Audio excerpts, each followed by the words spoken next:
we worship you. All right, saints of God.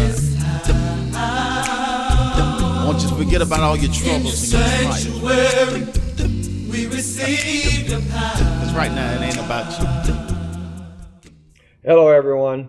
At the Pearland West Church of Christ, we've been studying under the auspices of sharpening our vision. That's been the overarching theme of our thought, and we launched that theme by looking at the initial lesson of revelations from two prodigal sons. Revelations from two prodigal sons. We've been looking at that for the last 3 weeks. Starting this Lord's Day, we're going to wrap that message up. We've looked at the two boys, and we've looked at the impact that this message had, the radical message this message is sending about these prodigals.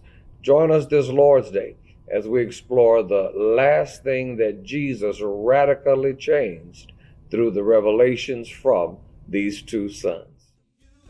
All right, saints of God. I want you to forget about all your troubles and your Sanctuary, we receive your power. because right now it ain't about you.